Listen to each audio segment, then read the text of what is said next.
Capítulo 39. Las señoritas Dashwood llevaban ya algo más de 2 meses en la ciudad, y la impaciencia de Marianne por irse aumentaba de día en día. Añoraba el aire, la libertad, la tranquilidad del campo, y se imaginaba que si algún lugar podía traerle paz, ese lugar era Barton. No era menor la ansiedad de Elinor, cuyo deseo de partir de inmediato era menor al de Marianne, solo en la medida en que estaba consciente de las dificultades de un viaje tan largo, algo que la última se negaba a admitir. No obstante, comenzó a pensar seriamente en llevarlo a cabo, y ya había mencionado sus deseos a su gentil anfitriona, que se resistió a ellos con toda la elocuencia de su buena voluntad, cuando surgió una posibilidad, que aunque las mantenía lejos del lugar durante algunas semanas más, en conjunto le pareció a Elinor mucho más conveniente que ningún otro plan. Los Palmer se irían a Cleveland más o menos a fines de marzo, por Pascua de Resurrección, y la señora Jennings, junto a sus 2 amigas, recibieron una muy cálida invitación de Charlotte para acompañarlos. En sí mismo, este ofrecimiento no habría sido suficiente para la delicadeza de la señorita Dashwood, pero como fue respaldado por una muy real cortesía de parte del señor Palmer, y a ello se sumó la enorme mejoría que había experimentado su trato hacia ellas desde que se supo que su hermana pasaba por momentos muy desdichados, pudo aceptarla con gran placer. Cuando le dijo a Marianne lo que había hecho, sin embargo, la primera reacción que tuvo no fue muy auspiciosa. «Cleveland», exclamó muy agitada. No puedo ir a Cleveland». «Te olvidas», le respondió Elinor gentilmente, «que la casa de Cleveland no está en las vecinidades de... pero está en Somersetshire. Yo no puedo ir a Somersetshire, allí donde tanto desea ir. No, Elinor, no puedes pretender que vaya allí». Elinor no quiso discutir sobre la conveniencia de superar tales sentimientos. Se limitó a esforzarse en contrarrestarlos recurriendo a otros, y así le pintó ese viaje como una forma de fijar el plazo en que podrían volver donde su querida madre, a quien tanto deseaban ver, de la manera más conveniente y cómoda, y quizás sin gran tardanza. Desde Cleveland, que estaba a unas pocas millas de Bristol, la distancia de Barton no era más que un día de viaje, aunque fuera un largo día. Y el criado de su madre podía fácilmente ir ahí para acompañarlas, y como no tendrían que quedarse en Cleveland más de una semana, podrían estar de vuelta en casa poco más de 3 semanas a contar de ese momento. Como el cariño de Marianne por su madre era sincero, debía vencer, con muy pocas dificultades, los males imaginarios que ella había puesto en acción. La señora Jennings estaba tan lejos de sentirse hastiada de sus huéspedes que las instó con gran vehemencia que volvieran con ella a su casa desde Cleveland. Elinor le agradeció la atención, pero ésta no consiguió cambiar sus planes, y con el inmediato acuerdo de su madre, tomaron todas las providencias necesarias para volver al hogar en las mejores condiciones posibles. Y Marianne encontró un cierto alivio en poner por escrito las horas que aún la separaban de Barton. «Ah, coronel, no sé qué haremos, usted y yo, sin las señoritas Dashwood», fueron las primeras palabras que le dirigió la señora Jennings, la primera vez que él la visitó tras haberse fijado la partida de Elinor y Marianne. «Porque están decididas a volver a su casa desde donde los Palmer. Y qué solitarios estaremos cuando yo vuelva acá. Dios, nos sentaremos a mirarnos con la boca abierta, más aburridos que un par de gatos». Quizá la señora Jennings tenía la esperanza de que este expresivo boceto de su futuro hastío lo incitara a hacer una proposición que le permitiera librarse de tal destino. Y si así era, poco después tuvo motivos para pensar que había logrado su objetivo, pues al acercarse Elinor a la ventana para tomar de manera más expedita las medidas de un grabado que iba a copiar para su amiga, él la siguió con una mirada particularmente significativa y conversó con ella durante varios minutos. Tampoco el efecto que tuvo esta conversación en la joven escapó a la observación de la señora Jennings, pues aunque era demasiado digna para estar escuchando, e incluso para no escuchar, se había cambiado de lugar a uno cercano al piano donde Marianne estaba tocando, no pudo evitar ver que Elinor mudaba de color, escuchaba con gran agitación y estaba demasiado concentrada en lo que él decía para seguir con su labor. Confirmando aún más sus esperanzas, en el intercambio que Marianne cambiaba de una lección a otra, no pudo evitar que llegara a sus oídos algunas palabras del coronel, con las cuales parecía estar excusándose por el mal estado de su casa. Esto eliminó toda duda en ella. Le extrañó, es cierto, que él pensara que ello era necesario, pero supuso que sería la etiqueta correcta.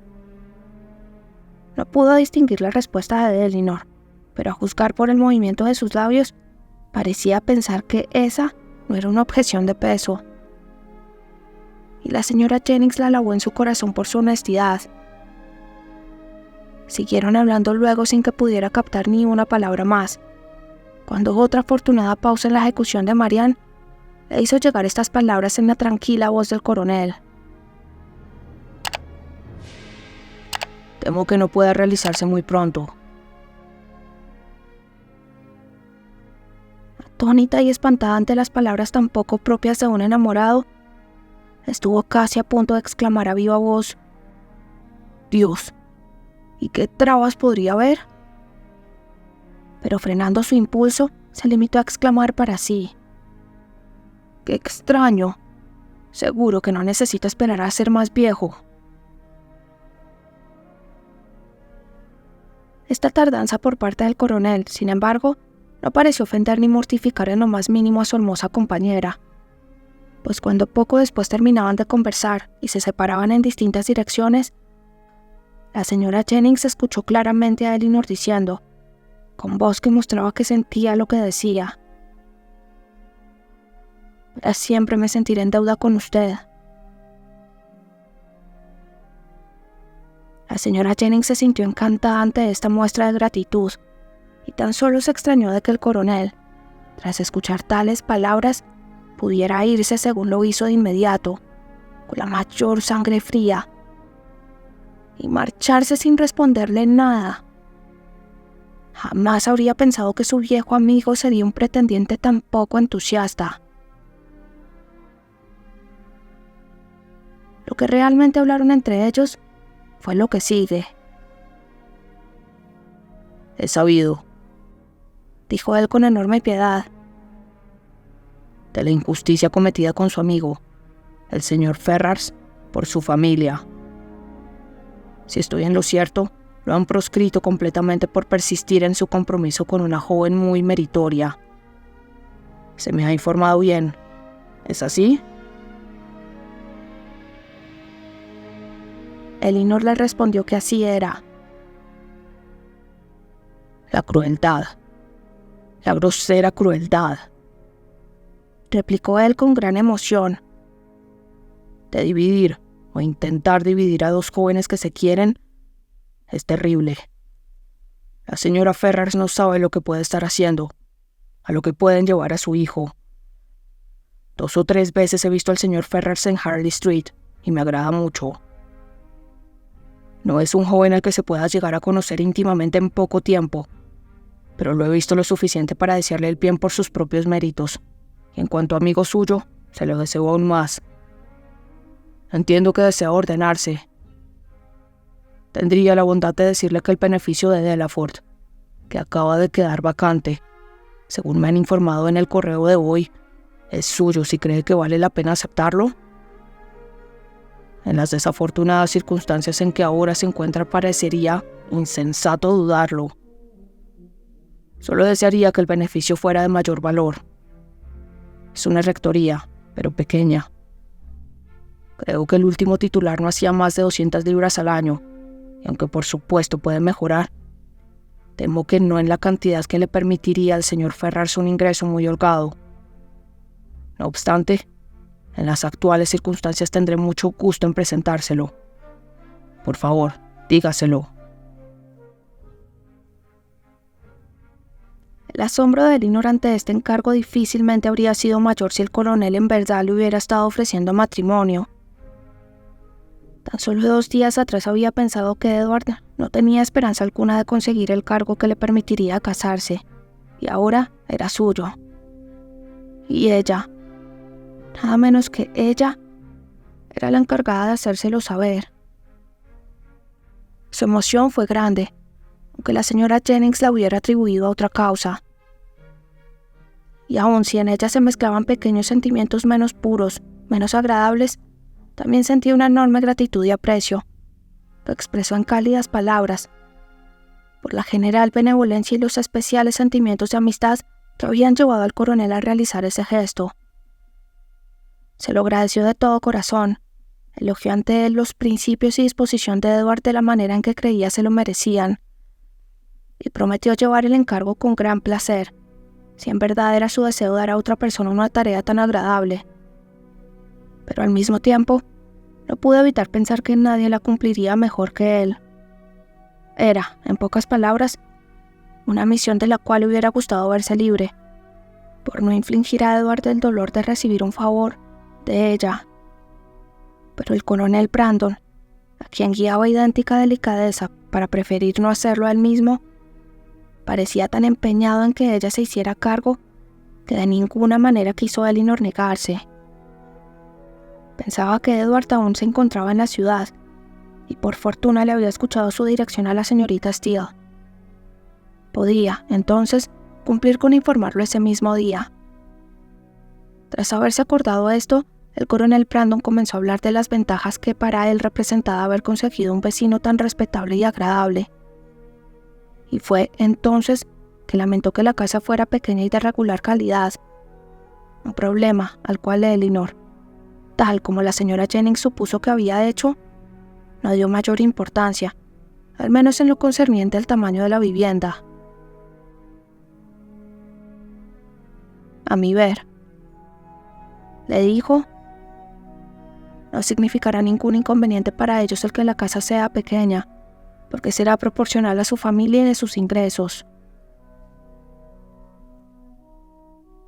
El coronel se sorprendió al descubrir que ella pensaba en el matrimonio de Edward como la consecuencia directa de la propuesta, pues no imaginaba posible que el beneficio de Delaford pudiera aportar el tipo de ingreso con el que alguien acostumbrado al estilo de vida del joven se atrevería a establecerse.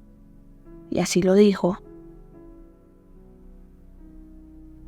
Esta pequeña rectoría no da más que para mantener al señor Ferrars como soltero.